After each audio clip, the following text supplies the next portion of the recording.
And we're live. Hello and welcome to the 148th episode of HEX Therapy Live.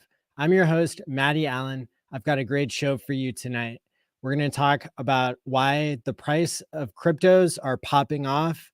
I have a special report after reviewing all of the US representatives that have been grilling Gary Gensler. And of course, our top story, Richard Hart, tweeting a lot about how to use AI. And I'm going to give you my take and what I think it means for the crypto space. There's never been quite this level of uncertainty in a sideways market before, even though these cycles repeat or rhyme. It seems like this time it has a different spin to it. And so we're going to be looking at all that good kind of stuff. So thanks for being here. Hit the like and subscribe button, and welcome to HEX Therapy Live. It's from Maddie ALLin of HEX Therapy Live. I like Maddie. Maddie tries to make the world a healthier place. He's a mental health professional. He's done research. Big videos on sudden wealth syndrome. There's nothing that a human being can do better than try and heal his fellow man. Maddie ALLin's got that covered. Does emotional, feel-good, mind management, emotion stuff like as his gig, because he's a therapist. That's what he does for a living. Like, he helps heal people. So thanks for tuning in here tonight. I'm glad you've joined us. And again, hit the like and subscribe button. Nothing like a bear market or a sideways market to bring the people who are here for the right reasons together. And I just got done watching an awesome stream from Crypto Heartbeat and Access Alive. Of course, we had Access on the show about a week and a half ago on Tuesday night. The Tuesday night shows have been heating up. And so I expect that trend to continue. We had over 7,000 people tune in, whereas before we had set a base of about 1.7 thousand people tuning in the previous 2 weeks. And then last week, Access Alive brought in 7,000 viewers.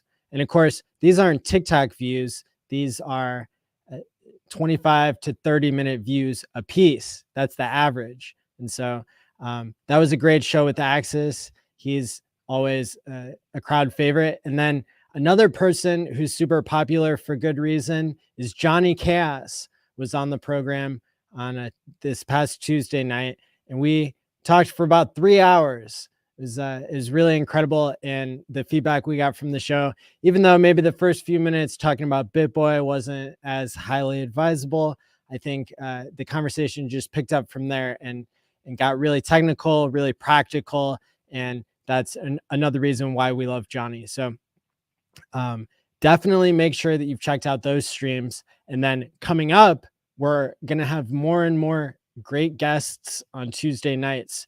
So next week, we're going to, this week coming up on Tuesday, we're going to have Dipcatcher, also goes by Tanto Nominai, the founder of Maximus DAO. And of course, there's a lot happening in the Pulse and HEX ecosystem. The base contract, which is a tokenized HEX stake, the 1 year base contract is about to renew itself. It's a perpetual smart contract that tokenizes HEX stakes. And so really going to be interesting to hear from Dipcatcher on that. But he's also one of the leading on-chain analysts that gives free public reports about everything that's happening with the origin address, with the activity on PulseChain. And so I know that people should be very interested to see what Dipcatcher has to say coming up on Tuesday. And then I'm going to be messaging more of the most knowledgeable people in the space, because I think coming together for Game Theory Gang and matching a great audience with great speakers just makes a lot of sense. And of course, shout out to my co-hosts for the Tuesday night show, Crispy Man. He has been streaming every day on his channel, Hexfire.io on YouTube. And so that's great content that you're not going to get anywhere else, and that not enough people tune into. And then Toby One, of course, he keeps showing up and providing the extra edge that we need. So much obliged to both of them. And here in the chat right now, we got Lazy Hexakin and Hodprol. What's up? Got Jason Smith and Doug and Ida, Hex Meridius 369, Pulse Bezos. That's right, Hodprol. It's time to restake team if you have that too, if you haven't already. Good. Well, yeah, that's an important reminder. And, speaking of news, it was just broken in the past couple of days. What else can I remember off the top of my head? Well, Liquid Loans announced that they're going to be launching in October. Now, of course, we were all excited and wishing that their announcement would be, and we're live, right? But I guess that's not in the cards just yet. We got a couple more days to go until we get to October. And then your guess is as good as mine, whether Liquid Loans is going to launch at the beginning, middle, or end of October. But we have a launch month, everybody. And by the way, that was the, I believe, most sacrificed non-RH project. I think it was somewhere in the tune of like 30 or 40 or $50 million was sacrificed for Liquid Loans, if I can trust anything that I read on the internet. And so there you go. October. Oh, I was hoping you're saying October 1st, but it says Oktoberfest. That's right. Yeah. The whole month of October, we will be celebrating the fact that the PulseChain ecosystem is growing. Look, if you tuned in last week to this show, you'll know that we invented a whole new way to lock your value out of the blue. I didn't realize that Time Pays Me would be a protocol that'd be so powerful that people could make price locks based on using the behavioral validator system in Time Pays Me. And so if you go back to my stream from last week, you'll be able to see all the details there. But that is a major discovery that occurred in the world of DeFi. And, I don't mind myself saying that, yeah, not enough people tuned in to that stream yet. Not enough people, I think, realize the potential of this. And, one of my strategies for Time Pays Me is to try to get some more network effects going by onboarding tech leaders. It might be a crazy strategy, but as long as we're going to be in a sideways market for a while, I figure I might as well make some big bets on trying to get in contact with people who already have hundreds, thousands, maybe even millions of users, because I think that what we've built with Time Pays Me is something that other companies, other tech firms will be able to build on top of. And so ever since I attended the ALLin summit and met executives from all the biggest tech companies in the world, Apple, Google, SpaceX, etc., I have been really inspired to take the pitch that made sense to them. They thought, wow, crypto doesn't sound that cool, but being able to pay yourself for healthy behaviors, now that sounds like something that'd be important to humanity. And so I'm really gonna start swinging for the fences, so to speak, and upping my game when it comes to not direct marketing Time Pays Me to people, although I'll continue to do that. And that's, overall going really well. The fact that, we have thousands of people tuning in to the streams, and it's really easy for me to, be in the habit of streaming now that I've been doing it for 148 weeks straight every Tuesday and Thursday night. But boom, yeah, that's the plan, is to go more for businesses that already have established network effects and to see if there's any traction there. And of course, because I'm going to be using contingency management to pay myself to write a book about contingency management, that book will be useful for the target audience of tech entrepreneurs and tech leaders. But I think given my writing style, if you've ever checked out mattyallin.medium.com, you know that I have a great writing style, and it could appeal to more than just tech leaders. So I'm really trying to gear up whether time pays me and whether crypto is going to become viral. It's going to become mainstream, going to become more than just 5% of people in the world using it. Whether that's going to happen through speaking directly on YouTube, right? Social media, it's a thing. Sometimes people blow up for no reason, but also, yeah, I want to approach Mr. Beast. I want to approach Apple. I want to approach these people who have already got an audience. And when I hear them speak, they're talking about problems that can be solved by crypto that's not based on greed and breaking away a little bit from the use case of crypto as just money. I think that money is better in the programmable state. It's better in the self-sovereign state.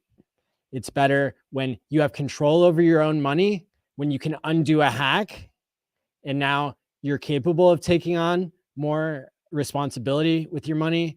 It's going to take people experiencing something other than inflation. And, time pays me works great with stable coins if you're doing a short-term motivation type thing. It also works well with any type of savings that you might have, whether you're using Ethereum, PulseChain, PulseX, HEX, Tangang, Orange Coin, PDAI, whatever your store of value is, wrapped Bitcoin, Pulse wrapped Bitcoin, wrapping your Pulse wrapped Bitcoin back onto Ethereum, like, who cares? The point is that for the first time ever, you have a superpower with not just HEX, but with any Pulse or Ethereum compatible coin, to where you can time lock it into the future. It can drip back to you over time. You can even set behavioral health goals.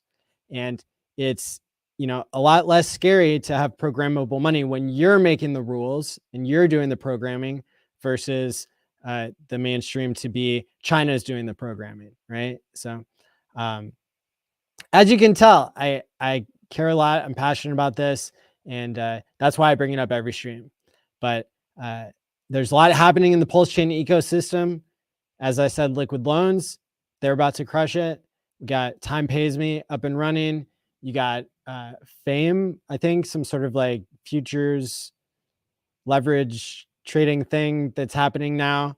And so that's pretty exciting. Another one that's relevant specifically to me, I would say, that I see myself as a user of, is going to be with the 0x Coast, now offering business and retirement account services. That's a big deal because I've always loved to learn about how taxes work, how different laws and regulations work. Because first of all, I want to make sure I'm doing everything by the book. If I'm going to be this public person trying to set a good example for others, I want to know what the laws are. I want to understand them. And so personally, I have experimented with some very advanced, I don't know if it would be called very advanced. It's just like very prudent retirement planning where, yeah, I have money that I've marked with the government as like, this is my retirement money. So I can move it around within retirement plans. And there are plans out there, to my understanding, and don't take my advice for it because I'm not an advisor, but it's my understanding that you can set up a self-custody arrangement for funds that have been earmarked as retirement. And so before I was, and it's based on how you set up an entity, but basically what I'm talking about is a like solo 401k Roth account.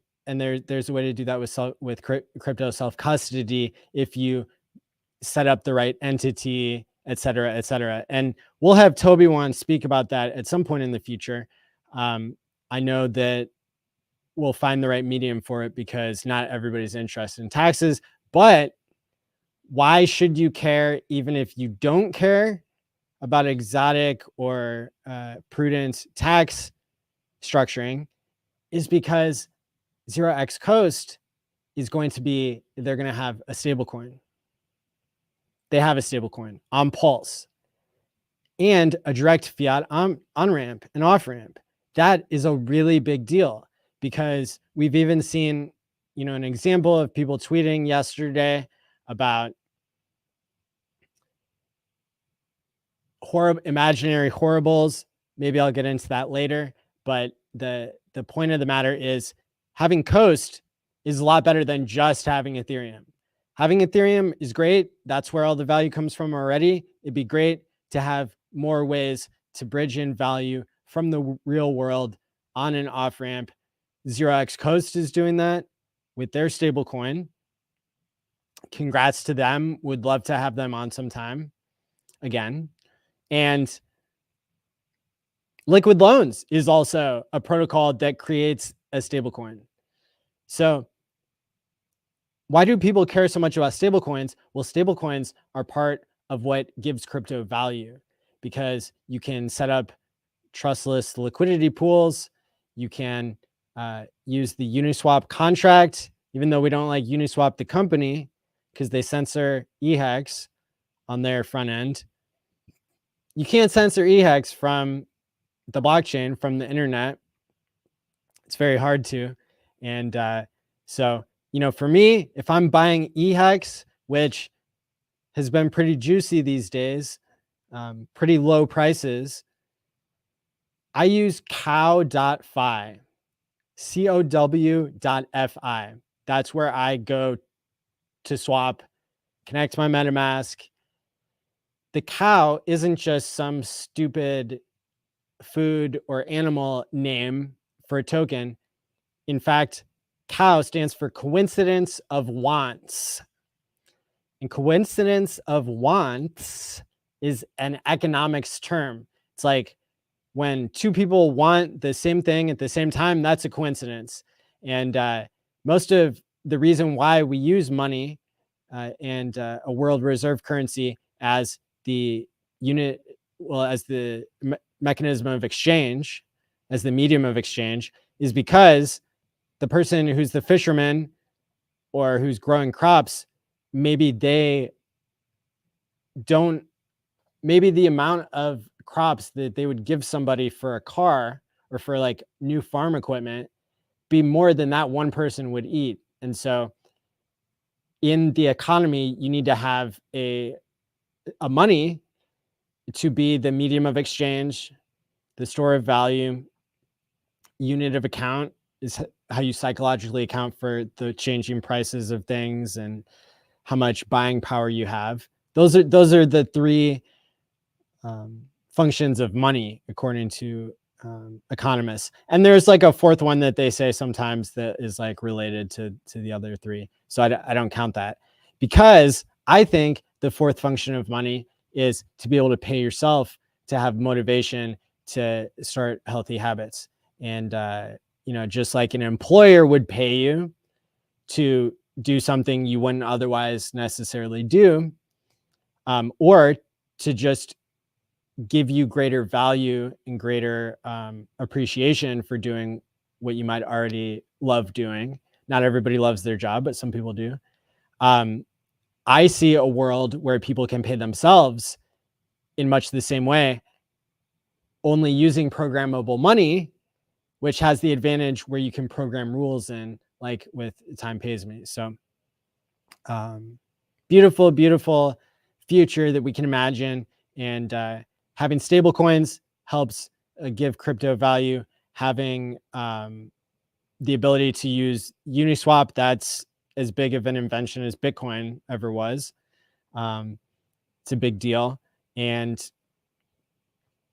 coincidence of wants. That's an economics term that helps us understand how that particular exchange that I like buying HEX on, how it got its name.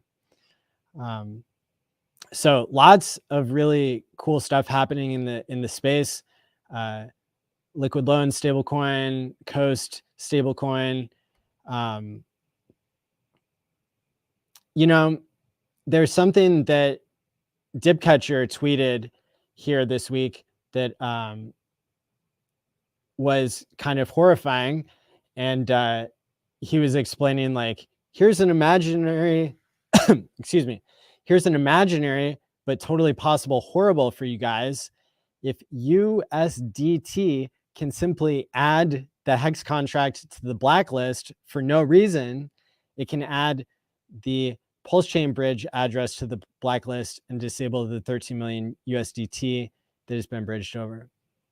I don't see this as a huge threat. It is concerning to see where the where the cracks are in crypto, right? If you hold Bitcoin on Coinbase or on FTX, like, that's not real crypto. And if the value that crypto has partially comes from stablecoins that have a little bit of a history of censorship, then crypto has a little bit of exposure. And how much exposure is that? Well, I think it's enough to point out. I think this is actually, it's worth talking about, because even if something is uncomfortable or unfavorable to crypto, I think if we are building a better world, building a stronger foundation for the financial system, we need to understand where the cracks are and how to fix them. And so, you know, having a stable coin and having an on and off ramp for fiat is inherently a problem that has not been completely solved yet. Now, Richard Hart, he did say once upon a time that he could think of a solution to make that system better. But right now, if you want to get money back into the banking system or from the banking system into crypto, you're going to have to suck some middleman D, in the sense that whoever's running the digital ledger at the bank, like, they are accountable to the government. If the government shows up and says, you have to blacklist North Korea, well, hey, that's great for, for fighting terrorism or kind of trying to force other people into embargoes or trade relationships and stuff. Like, that's something governments have been doing for a long time. But that's a power, I think, that even the government has always seen as, like, really tenuous, is really, it's just kind of a big deal, right? And that's why we see Richard Hart fighting for what does it even mean to have digital value. And that is one of the reasons why I made the thumbnail and the topic for today's show. I want to make a couple more points about Dipcatcher's comment, his imaginary possible horrible. But that's kind of where we're going with this. That's the light at the end of the tunnel, is that we have a once in a generation kind of brilliant do-gooder here in Richard Hart, who he's misunderstood, sure, but we've got, like, the Einstein of economics over here, talking about how he can invent ways to make the world a better place. And I've looked into the details of all that, and I tend to agree, right? But still, as I said, and I stole this from Jordan Peterson, is like, we can't fall so much in love with crypto that we ignore if it would have a systemic fault or a unintended consequence, right? And for me, as somebody who thinks about systems level psychology and not only game theory, but mechanism design, which is like a whole new level of game theory that we haven't even explored yet in this crazy world, in this how many videos am I up to? 425 videos or something. It's like over 1,000 hours of content, and we're still not at the bottom of the rabbit hole. So that's I think exciting and interesting to a lot of people who do tune in to be constantly learning. So yeah, USDT, they could blacklist just like Circle could with USDC. Now, that's really bad business for them. And we've seen a history of like tech companies kind of standing up to the government and banks standing down to the government. And this is somewhere in between are the companies that are running these fiat on and off ramps between the decentralized digital ledger and the centralized digital ledger. Coinbase has been standing up to the SEC. I don't like how centralized Coinbase is. I don't think that their principles really speak to the rest of crypto in what crypto is meant to be, decentralized, permissionless, a way for people to program money and to make the best of a system of money that hasn't always helped people. It hasn't always been, the shining light on the hill. It hasn't always had the right mechanism design. It hasn't always had the right game theory. If we're looking at the history of money, has often been exploitative, right? But Coinbase, hey, look at them standing up, dealing with some of these issues that are affecting the crypto space. I saw Brian Armstrong speak in person at the ALLin Summit 3 weeks ago, and he did a great job of standing up and saying, hey, at least his talking points are great. At least that's the message he's spewing, isn't just about, hey, come use base chain because we've got one validator and, we're losing out to DeFi. But hey, if he wants to fight the regulators for us, and if he wants to keep an on and off ramp going and to fight the good fight, then all right, I'm on board. I watched his documentary 3 times. It's free on YouTube now. Not that many people watch it, but it's good stuff. We got one of our all-star content creators here checking in with us, your friend Sami. Great to see you, Maddie. Every one of us is chilling here. Crypto Heartbeat does very well for everybody. People are praying for a good October. PulseChain is almost 6 months old. That's right. Another great content creator, Crypto Class. What is up? And appreciate all you guys leaving comments and keeping the chat alive here during this sideways market. Hot Pearl says, I'm bullish on all FUD. While so much is going on with developers behind the scenes with tokens on PulseChain, most don't see it. But if you watch Crypto Class's show where Hot Pearl appears, you'll know that she goes on to Telegram and does deep dives there where she finds the most alpha. So shout out to you. And of course, we got Brissology here, one of the all-stars of the Tuesday night show. He said that he heard Facebook is going to let us make personal AI chatbots. I thought that's what this video is going to be about, an RH chatbot. Well, Brissology, I'm not going to disappoint you. Of course, you know that Richard Hart has been speaking to people about how to use AI.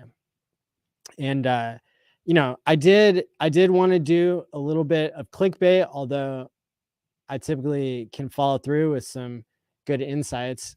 While I have not created a digital version of Richard Hart, we've got something close. Of course, the one of the 2 developers of Time Pays Me, Chris, has made something you may have heard of called hexsearch.io, which is like one step away from being a Richard Hart AI. Of course, it's an index of all the things he's said publicly on his YouTube streams with really good recognition in the search engine, so that you can search for, all the times that Richard's called me out. You can search for ALLin, and you'll see it comes up with all the times he said I was doing something good or bad.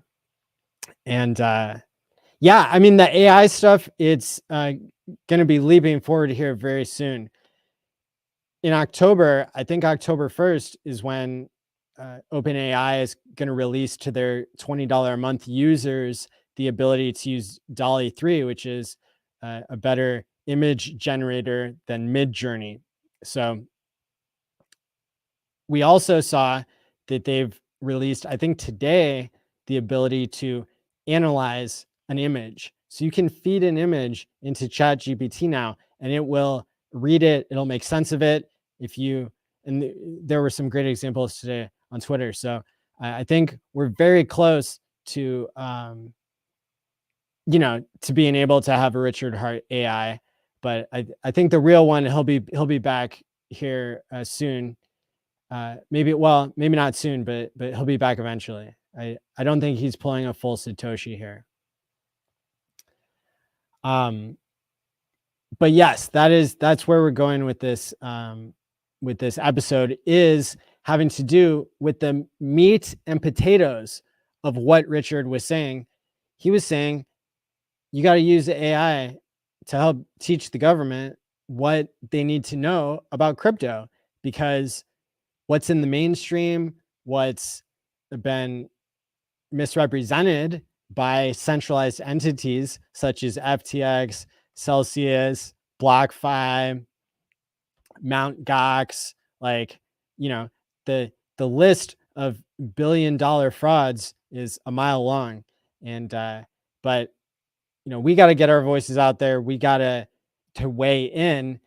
And I've been really encouraged by hearing so many people want to weigh in on the rulemaking. The judicial branch is going to save us from the overreach and capriciousness of the administrative arm of the SEC. And look, I watched like 4 hours of congressional hearings on Gary Gensler from just yesterday, and boy, was that full of all kinds of things I can comment on. But before we get too far off track, I definitely want to wrap up here on this fear porn from Dipcatcher, and it's like a pointing out a relevant problem with crypto. And so if Richard Hart has a trick up his sleeve to invent a stablecoin, I don't know that it's PDI. I don't know that it's not PDI, but Coast, Liquid Loans, Coinbase, they can all be useful in decentralizing the power of stablecoins, right? Because if you have products like DAI that are made up of Ethereum, USDC, it's like a combination of multiple inputs that becomes a more powerful tool. Maybe it's not perfect, but you have the opportunity then to be able to survive a censorship event, right? If USDC and USDT censored the PulseChain blockchain, that would be a major violation of freedom. They'd probably end up in court. We know that the courts have been giving everything a fair shake. I think that would be theft. But I think until we've seen it all, we're not going to know how everything plays out until we've seen it all. Look, we saw the stablecoins depeg back at, what was it, May? We did a bunch of special episodes about it as it was happening in real time. We saw the origin address save the day for all of crypto. The entire crypto system would have collapsed if the stablecoins kept depegging further and further. But we saw the OA with USDC, USDT, and DAI step in and stabilize the market. In crypto, at least parts of it, the true parts of crypto, are transparent enough that we can see an event like that in a way that it can't be seen in the rest of finance. Legacy finance is not transparent. It's not open. It's not permissionless. So when a hero saves the day in legacy, you kind of have to take their word for it. It could be smoke and mirrors. But in the case of the origin address, where's the credit?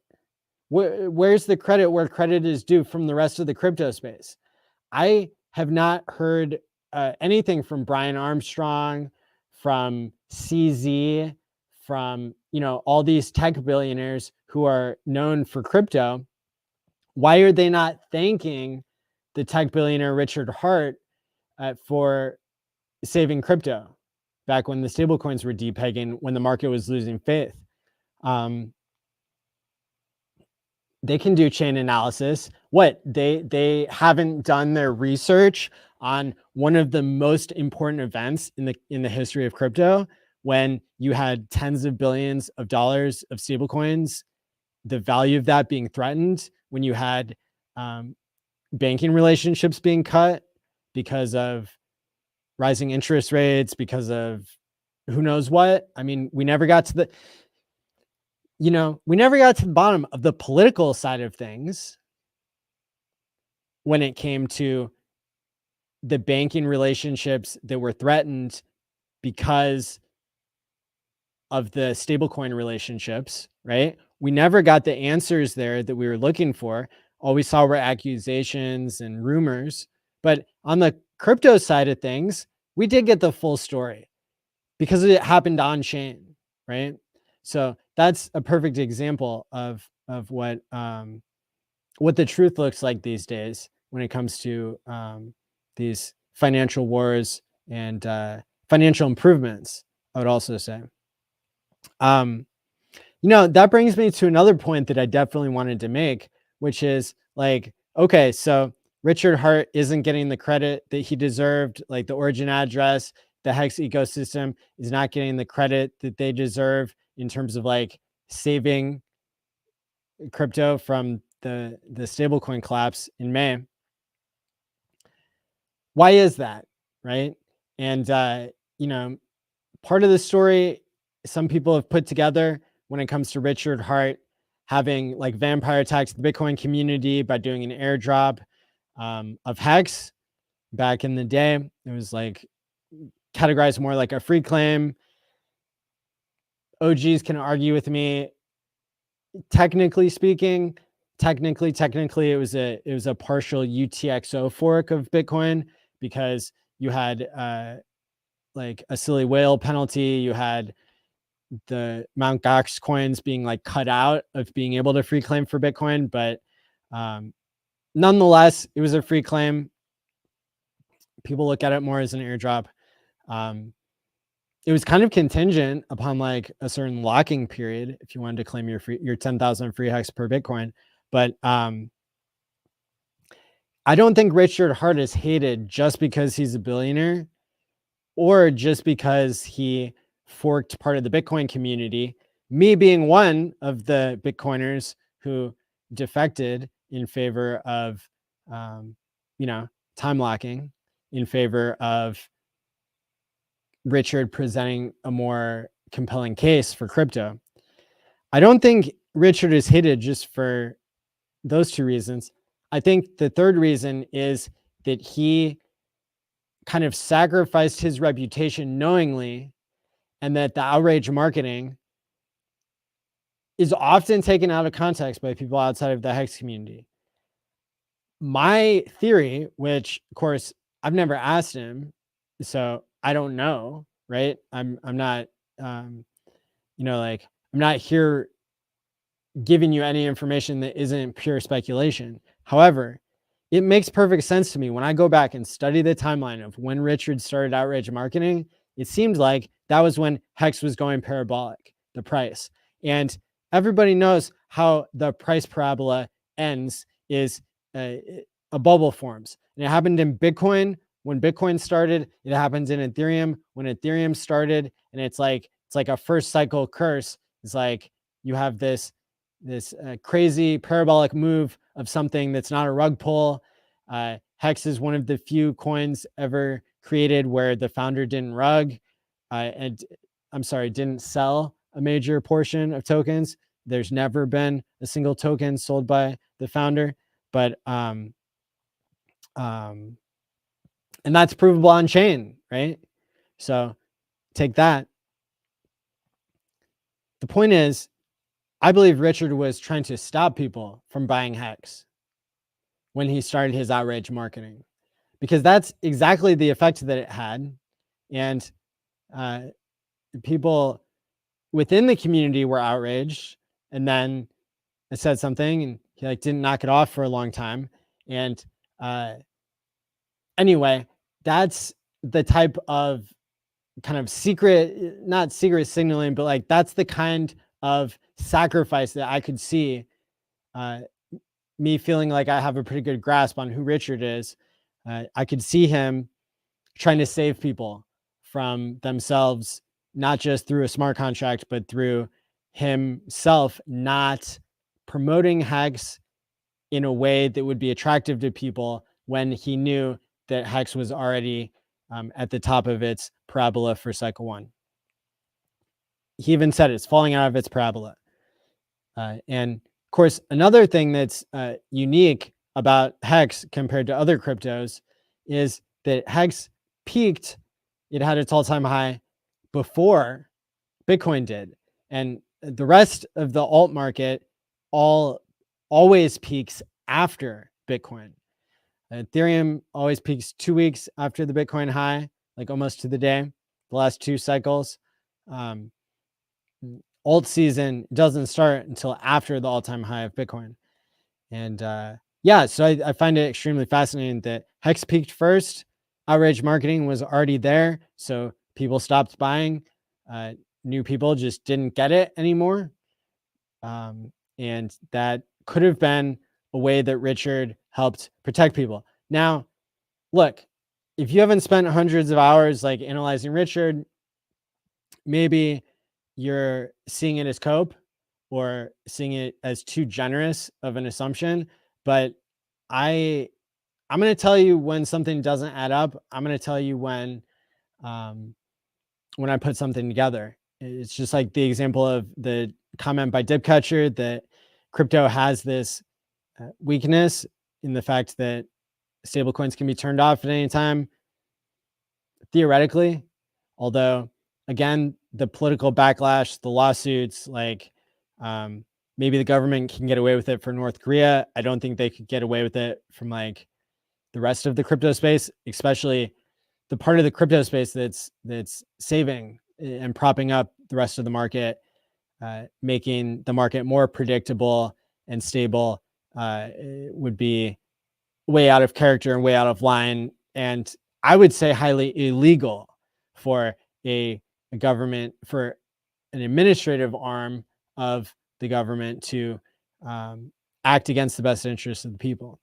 And so I have quite some confidence. I don't have, but who was I listening to? Maybe it was George. There was a really good episode of What Bitcoin Did with Peter McCormick, who's absolute trash, but sometimes he has good guests on and I learn from them. I was not subscribed to him until just a couple months ago, probably. And he had Jeff Booth, who's one of my favorite Bitcoiners of all time, and George Gammon, who runs with Funding Gym, who's in the community, strong HEX proponent. And so, yeah, so I think Gammon was the one who was saying, you don't plan, maybe it was Ben Cage. Somebody was saying that you don't plan your entire investment course thinking that the entire monetary system is going to fall apart. You think stablecoins and crypto can get turned off theoretically. Well, what about fractional reserve banking and the $30 trillion deficit and, all this, all this central banking? What about that, right? And so if you make all of your financial decisions assuming that everything's going to collapse, then you wouldn't ever do well during the good times. And right, so I don't have a crystal ball. Personally, I'm very confused by this sideways market. I know generally crypto, you have 2 years down market, 1 year sideways, 1 year up, repeat the cycle. And I know every time it's like, this time is different, but we haven't had that many cycles in crypto compared to the macro cycles. And so I really don't know whether crypto is going up or down. Personally, I stick to my name. I'm like pretty much all in, but even down to the point of like, I'm selling stuff like so that I can buy the dip. I'm becoming more productive so that I can have a higher income to dollar cost average into crypto and to take care of my bills without selling crypto. You saw me put the DeLorean up for sale this week. I sold another vehicle that's that wasn't being used about 2 weeks ago. And that one was on the market for like 2 or 3 weeks, ended up finding the perfect buyer. And I'm really excited to find the perfect buyer for the DeLorean too, because I know I can sell the DeLorean for pretty much top dollar to anybody in the DeLorean Midwest family. There's I personally know the owner of the largest DeLorean dealership. There's only 3 in the world, but it's not too far from where I live here. And so, you know, he guarantees me, because he deals with hundreds of DeLoreans a year. Like it's one of the only places you can get them fixed. And so he brokers a lot of deals. I know that there will be a buyer for my DeLorean, which is the top 5% best preserved DeLoreans in the world. Beautiful, beautiful specimen of a DeLorean. But I would love to sell it to somebody in the community. So if you're watching this now, or you know somebody in the community who's like a whale, if you can reach out to them and be like, hey, hit up Maddie if you want to buy the HEX DeLorean. That way we can keep it in the family, keep it in the community. Now, if we can't, then that's fine. But I know it's brought so much joy to this community. I know that we're in the belly of the bear market. And so but again, I don't ask my audience for too much. And maybe once or twice a year, I'll ask for a favor. Please, if you can do me a favor and help me find a buyer for the HEX DeLorean. I made a post about it on Twitter, got like 20,000 views. And I've got some people in mind too that I'm going to reach out to and ask like, hey, you want to keep this in the community? And if not, then it'll go to the DeLorean community, and the dip will get bought one way or another, right? But yeah, I mean, so to go back to my previous point, I honestly think that Richard was doing what was best for the community. For even people who were not onboarded yet, if he had been max shilling in a respectable way, I think that more people would have bought the top. So make whatever assumption you will. But at the end of the day, we've covered the evidence that it'd be unwise and probably illegal for stablecoins to get shut off to PulseChain. And yeah, I think that the government is getting tested now, definitely by the SEC chair getting dragged up to Congressional Hill. The last time was maybe 6 months ago, but it seems a lot more recent than that. I guess time is flying here in the sideways portion of the bear. But I'll give you more thoughts on Gary's congressional grilling here in a minute. First, I want to give you a little taste of what Richard was tweeting about here. And remember, Richard, I don't know that Richard has really been served by the SEC. And that might be, like that might be relevant to the case. It might make it so that we don't get a clear resolution on that end of next month, which is when there was supposed to be a call about it, about the SEC kind of overreaching when it comes to HEX and Richard and all that. I guess the government's going to get shut down because of funding or something. So that'll be relevant to what the SEC does. Because look, even the price action today, why did the price of Pulse go up 4.5% today? Why did PulseX go up 5.8%? Why did Inc go up 2.89%? Why did PHEX go up 5.4%? I think EHEX went up even more, but I don't have that number right in front of me. Well, partly because of Hart's law, because Ethereum went up like 4% earlier today, 4.5%. I think it's down to like 3.5% in the past 24 hours. But that is a major rip up for the Bitcoin and Ethereum networks for all of crypto. All of crypto became suddenly more valuable today. And I was trying to figure out why there was such good price action. And I believe it's because there are rumors that the SEC could approve a Bitcoin or Ethereum ETF, electronically traded fund, before they go into shutdown mode. And that was the rumor earlier today. And then just this afternoon and evening, the word started to come out that there were a list of about 8 different applications for a Bitcoin ETF. I've actually got the list right here, so I'm going to bring that up here.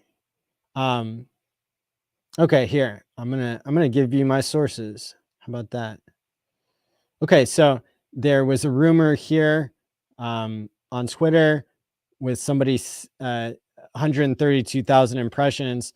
This guy, haven't heard of him, Eric, said new Ether futures ETFs could be trading as early as Tuesday. Okay, and that's as the SEC looks to speed things up in order to get it done before the looming shutdown of the government. It's like a funding thing that happened in 2008. It happens every so often. Basically, the politicians grandstand, they blame each other, and it's like happens before an election. They tell all the government workers, you have to go home. Only essential people can keep working. And they use that as a bargaining chip to push through all of their like greedy corporate interests. It's basically, it's a game of chicken between the policymakers. And normally a lot of government workers like keep working during the time, even though they told they're not going to be paid, they still get paid in the end. So it's all a political theater in the end, is like what a shutdown is. And it always makes headlines, and it gets people really excited to vote, I guess. And you know, the right side of the aisle is like, we're being fiscally responsible and like controlling the debt, and then the left side is like, they're shutting down the government, it's not cool. And we even saw this in the Gary Gensler interrogation. They were getting off topic and talking about the shutdown and blaming each other, and like so that was weird when I think it was in the House of Representatives that the House Financial Services Committee had their 4-hour interview with Gary Gensler. And of course, each of them goes for 5 minutes each. If you've never seen one of these, House hearings before, you definitely need to sample a few. And you've probably seen it in the clips that were put on Twitter of, there was the Pokemon guy who was like asking Gary Gensler if Pokemon are a security. And Gensler's like, maybe not. And then kind of got confused about what being able to explain what a security was and what wasn't. You also see how like you see how scummy all of the politicians are, and especially the chair, the SEC. I don't like, I know other channels like call him names. I don't like call him names because I want to be respectful or something. But yeah, it's really something to see somebody who represents the government not giving answers to the other people in the government who were elected to represent the people and to maintain the goal of the government to like make things fair and orderly. So yeah, I would encourage you to take a sample of the shocking and appalling and capricious behavior of some politicians, and particularly the SEC chair. But so people were speculating on Twitter, if I'm assessing this correctly, they were speculating that that the SEC could do a surprise approval. Now, why would somebody speculate that when the SEC has been trying to screw over crypto for so long? It's like because literally the chair of the House Financial Services Committee that oversees the SEC were yelling at him on live television yesterday, being like, we're going to make an example out of you, and your SEC is going to be the first one to get a congressional or to get a subpoena from the oversight. Like they were basically threatening to like make a court order to make Gary Gensler approve the Bitcoin ETF because he keeps being found in court to be wrong that he's unfairly applying the rules to not approve. And so we see the right things happening for crypto finally from the judicial system. That's been happening for a while, but now the legislative branch, now they are trying to take this side of crypto and crack down on the SEC. Now, are they just grandstanding and then off TV? They're like, haha, like, let's stop pretending we're enemies. Like, let's go watch a rom-com together. Gary Gensler. Like, I say that because he was telling everybody how much he likes rom-coms in the Senate hearing for some reason, and talking about how he watches Netflix, and Netflix like knows he's a rom-com guy. I mean, politicians do that, but I'm just happy that they are that they seem like they're on the side of crypto finally. And so that's, I think, the case of the bulls here, who were like, yeah, maybe something will maybe we'll get good news for once from the government. Maybe one time ever in the history of crypto, we'll get good news from like the legislative and the administrative arm of the government, and not just keep getting good news from the judicial branch that's like, oh yeah, the laws, yeah, those laws still apply. Like, oh, you don't have clear laws about crypto? Okay, well, we're going to go off of the case history that is actually based on the laws, right, that do exist. So we're going to see this play out. The other side of that is where we started to see, of the 3, 4, 5, 6, 7, this is probably too small for people to see, but of the 7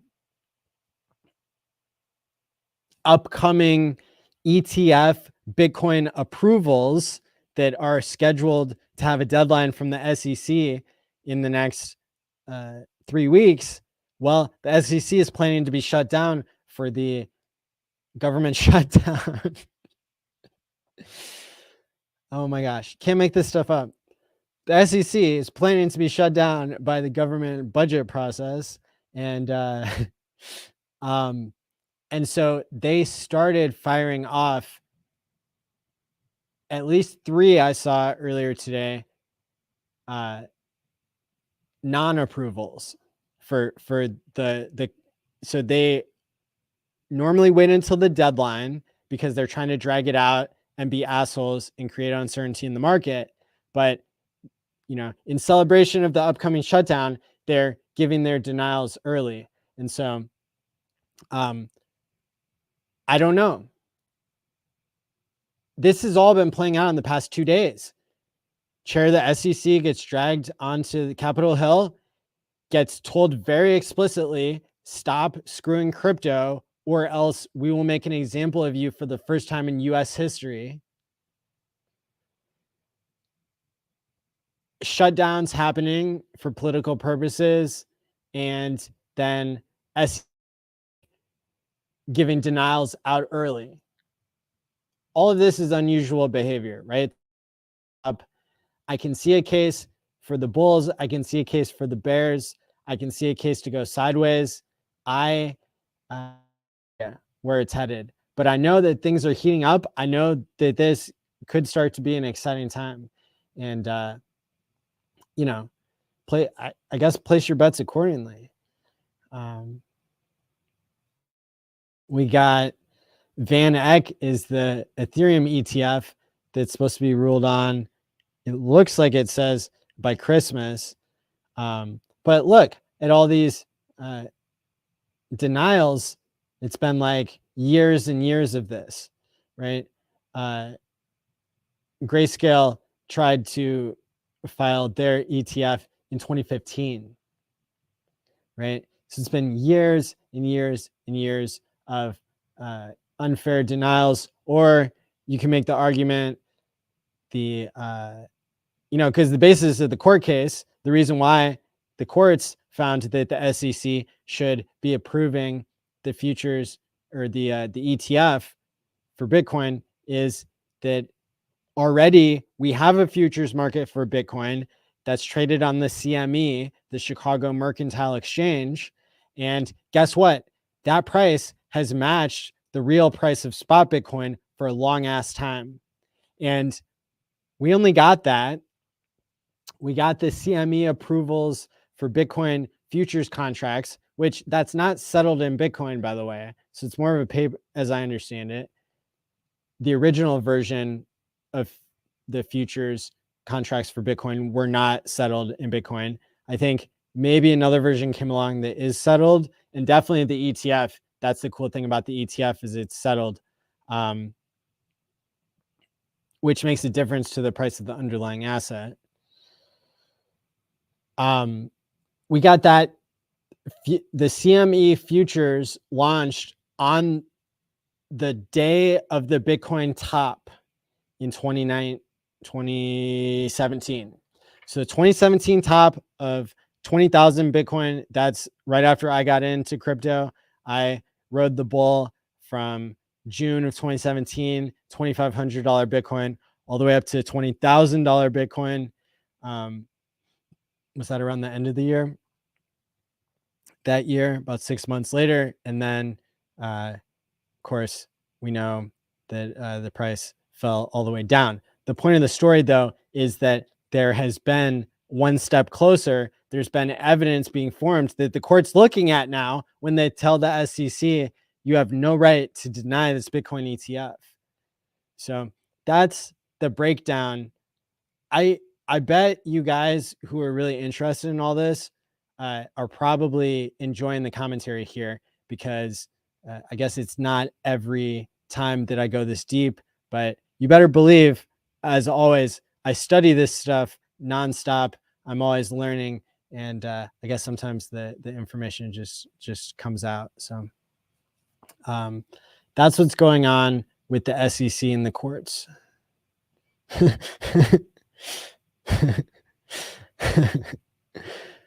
Hodpol says Richard is playing Nintendo surrounded by empty tuna cans, not interrupting his enemy while they're making a mistake, bidding his time before he can make a glorious stream once again.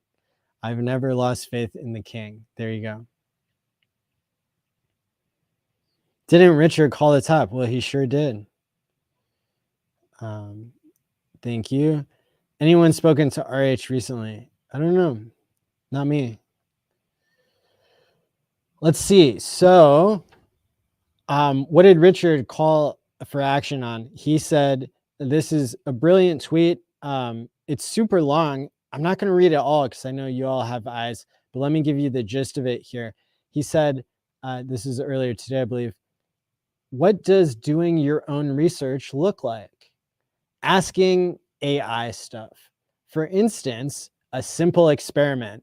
And then he does like 4 different prompts with an AI. I'm not sure which one. You could go back and look at his previous tweets to see like the 2 or 3 free AIs that he recommends. I think one of them is Google Bard. I don't know what the other ones are. I pay for ChatGPT, so that's the one I typically default to, but I hear some others. It's probably good when you're working to educate the government and to go on the public record with your writing to show, to basically use more than one of these free AIs so that you have the most relevant, compelling case. But Richard here, he is copy and pasted this. He doesn't even say that he read it, but the prompt says, you asking the chat GPT, list 10 constitutional arguments against the Securities and Exchange Commission attempting to regulate cryptocurrencies outside their mandate. And then the AI lists 10 different things. Exceeding statutory authority, gives a description. Separation of powers, due process, vagueness doctrine, overbreadth doctrine, substantive due process, equal protection. All these have descriptions next to them. First Amendment concerns. What's that? Cryptocurrencies can be seen as a form of speech or expression, and attempting to regulate them without a clear legal basis could implicate First Amendment protections for freedom of speech and association. Hey, what do you know about that? 10th Amendment limitations. The 10th Amendment reserves powers to the states that are not delegated to the federal government. If the SEC were to overstep its authority in regulating cryptocurrencies, it might intrude on areas traditionally reserved for state or local governments. Another thing Richard says at the bottom here is that this hasn't been checked for accuracy or hallucinations. It's not legal advice. This is an exercise in seeing how you can use free speech and doing your own research. Number 10, political question doctrine. These arguments highlight potential concerns with the SEC, so that's the AI speaking again, with the SEC regulating cryptocurrencies outside their mandate, and emphasize the importance of a clear legal framework and for any regulatory action. Then the next prompt you can give the AI says, give 30 more arguments, and boom, the AI spits out 30 more arguments that can educate you and the government. Next prompt, expand on the 3 strongest arguments against the SEC in the voice of Justice Sandra Day O'Connor. The AI gives an answer. Overreach of authority, lack of clarity in regulations, inconsistency in enforcement. Beautiful, and written, I assume, in the voice of Justice Sandra Day O'Connor. Maybe somebody else wants to do Ruth Bader Ginsburg, RBG. She's crowd favorite too. Or any one of the Supreme Court justices. You could ask the AI to do it in the voice that would be the best, right? Then next prompt, you can give the AI, write a 2,000-word essay on the major questions doctrine limiting the Securities and Exchange Commission. Remember, that was one of the 3 strongest arguments that it gave. Here, the AI writes a 2,000-word thing, and it gives references here, maybe even. Okay. Excuse me. Still recovering from COVID, I guess. Notice that it took barely any effort at all to do this research. You could ask the AI to expand on individual ideas or research the ideas in different search engines or AIs. You could even have it explain things to you in different voices. The better things you ask the AI to do, the better things it will do. It's never been easier to learn. What a wonderful free learning tool. Note that none of the AI output here was inspected nor checked for quality or hallucinations. It's just an example of how you can use a new and powerful technology for learning. If you're not getting great output from AI, you're just not asking it for what you really want. The more in-depth your commands, the better your results. AI is a contact sport. Get good at it. It's the future. Also, notice this output didn't even have the benefit of any fancy input text. It would be interesting to see what it would do with a text you wanted to analyze for weaknesses, for instance. Bless you if you made it down this far. Cool. Well, I'm going to drop that here in the live chat just for good measure. Scalia before he was whacked. Scalia may have been whacked. He actually supposedly died from sleep apnea, which is something that can be treated. It was said that he was not using his breathing device on the night that he died. And so that's, at least for me, as a mental health professional, not on YouTube, but elsewhere, and as somebody who I've even written articles about sleep disorders and how to treat them. I've helped people change their behavior when it comes to sleep medicine.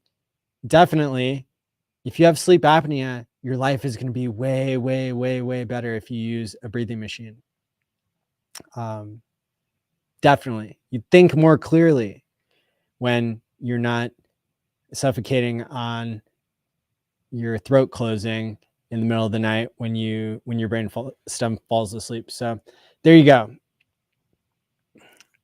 Little known facts about all of our Supreme Court justices here on HEX Therapy Live tonight. There's a guy in my team studying law. He has AI write all his papers, and then he runs it through an anti-plagiarism AI before handing it in. Brilliant. That's also the way of the future. Just watch out for, those one lawyers got disbarred because they didn't check the output carefully and gave it to a judge, and the judge was like, boom, making an example out of you. I don't know if Hulk Hogan was really turned into a hexakin. I heard a lot of people saying that on Twitter based on a picture with Corey Geary. So, hey, I don't know. Look, I'm out here talking about the SEC. The SEC loves going after celebrities in crypto. So I'm not going to have any comment there, but I hope everybody, whether they're a celebrity or not, is able to have freedom of speech, freedom of expression, and freedom to transact. How cool would that be? And how great is it to have the HEX and PulseChain ecosystem to do just that? Am I right or am I right?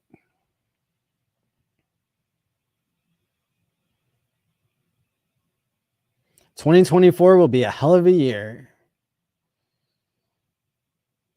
Yep. The abundance of scum in politics. We need, and that's coming from Pulse Vader.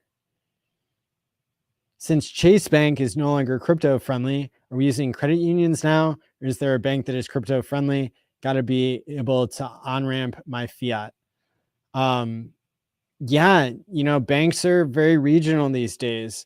If you're not using one of the biggest banks, I wouldn't get too regional because they could have problems with their liquidity if there were to be lots more rate hikes.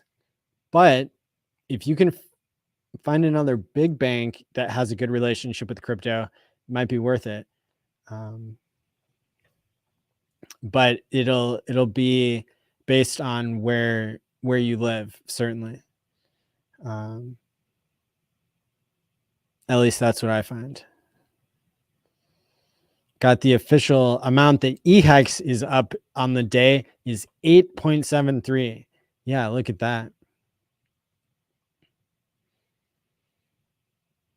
The instances of active PulseChain validators, 43,000 from Melv Tony. Of course, that's not people. That's how many instances of the program that people are running on a fewer number of devices, but still very impressive. Numbers trending up sharply. I think a month or two ago it was only 30,000. So that's going up.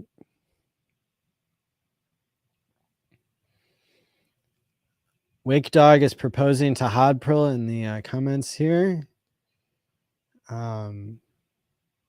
T-share rate going on its way to 30,000 right now, 29,529 HEX per T-share.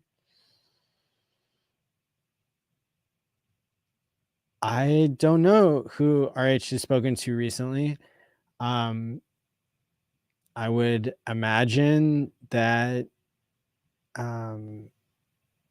he's probably not talking to many people right now because of the probably,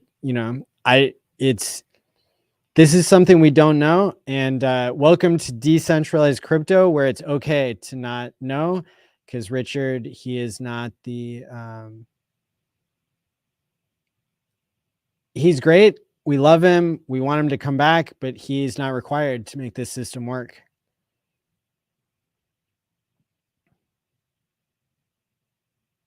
%99 dips are part of the game.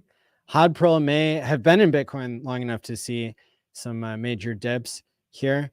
As she says, Bitcoin rugged years ago. You make the most gain if you're not scared of these dips, but use them to your advantage. Crypto is volatile. That's right. There we go. You guys got to tell me when I'm out of focus. HEX liquidity holders rugged. The price is down 99%, and there it is. Centralized exchanges might start to kiss up to Richard once there's a solid stablecoin on PulseChain. Can't wait till everyone can fund their lifestyle using RH wallet and stables.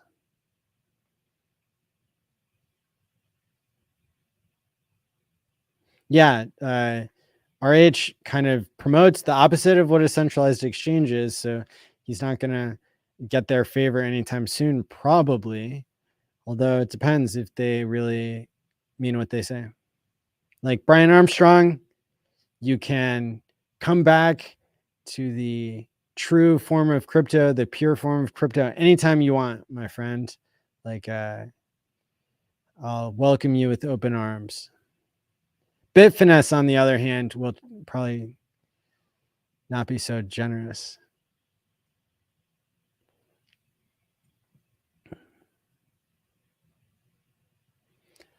That PulseX sacrifice address depegging ARB was glorious. Yes, it was. We were reporting live, Tangent and I think we had Funding Jim and Access Live hop on. It was a really interesting time in crypto that you can still go back and watch on my channel, I believe.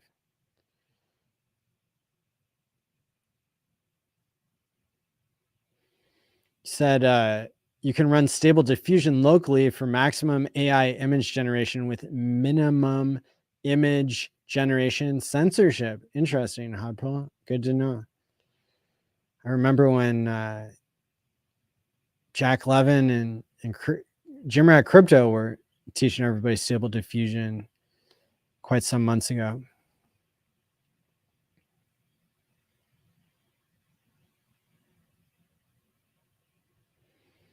So shout out to everybody who's here making the chat so interesting and interactive here. Price of Pulse here, 4 zeros, 444. Pulse X, 4 zeros, 115. There you go. Awesome stream. Hey, thanks. Wow. Has it really been an hour and 20 minutes? Time flies when you're having fun. All right. Well, there you go, everybody. Let me know if you want to buy the DeLorean. It's posted on Twitter. Let other people know if they're whales or sharks in the system. Let them know that it's up for sale. It can stay in the family. Otherwise, it will be sold to DeLorean Midwest. And I hope we get more good news out of the uncertainty in crypto right now.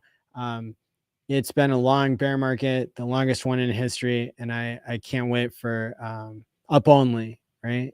So that'll be something to look forward to here. Let me see. Is there anything else I wanted to comment on? I think we pretty much covered it all. Wow, what a great stream.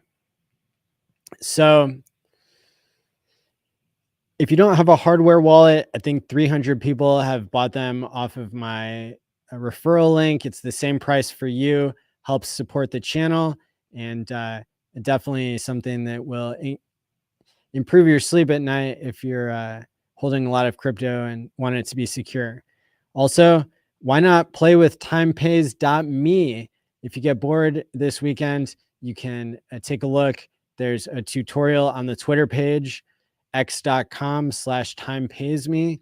It's where you will find the tutorial thread, and you can be among the first people in the world to use a behavior lock to motivate yourself for healthy habits. You could use a time lock with a drip, so you can have the superpower of truly being able to hodl with a smart contract, and lots more cool stuff that you might discover. You might be like the guy a week and a half ago who discovered by just asking the question, "Can I do a price lock?" And sure enough, you could. And I demonstrated that in the stream HEX Therapy Live last week. So lots to look forward to here in crypto. Thanks for tuning in. Let me see here.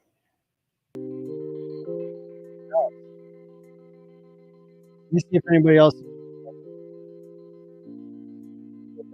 There's a stream to raid.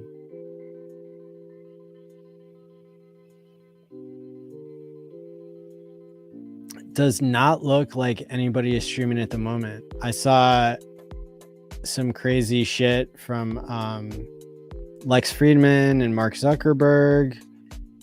Crypto 7 and Tangent streamed yesterday. That was a great one. I definitely recommend watching that. What else is in my YouTube history here? I already mentioned the Access Live interview with Crypto Heartbeat. What else? Don't tune into the BitBoy stuff. That's too bad. Oh, here's the Jeff Booth and George Gammon debate.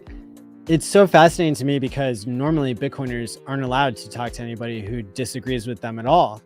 And in this case, they did. And it lets me see into the cracks of like what crypto communities can turn into when they, I guess, lose their way. And so that's why I always study that we broke off of. In many ways, it's this experiment that's playing out. These different crypto tribes have different values. They have different marketing pitches. But then we all still have so much in common, or more than we let on, more than it seems. So, why not? In the spirit of building bridges and all that kind of crap, I am going to drop the link for this stream between Jeff Booth, who is one of my favorite Bitcoiners of all time, because he explains this concept of his book, The Price of Tomorrow, which the thesis is that technology being deflationary has kind of balances out the infinite money printing. And in order for us to understand the future and the economy and behavioral economics, we have to understand this framework of technology being highly deflationary and governments being highly inflationary, and central banks and all that. So there you go. That's my pitch. Maybe you will just get angered by seeing Peter McCormack still having a talk show whenever he was so rude and hateful towards the founder of HEX. But look, HEX doesn't come up, and like I already gave you the reasons why I think this stream is it was useful to me to study all this. So anyway, with that in mind, until next time, stake wisely, my friends, and peace out. It's from Maddie ALLin of HEX Therapy Live. I like Maddie. Maddie tries to make the world a healthier place. He's a mental health professional. He's done research, big videos on sudden wealth syndrome. There's nothing that a human being can do better than try and heal his fellow man. Maddie ALLin's got that covered. He does emotional, feel-good, mind management, emotion stuff like as his gig, because he's a therapist. That's what he does for a living. Like, he helps heal people.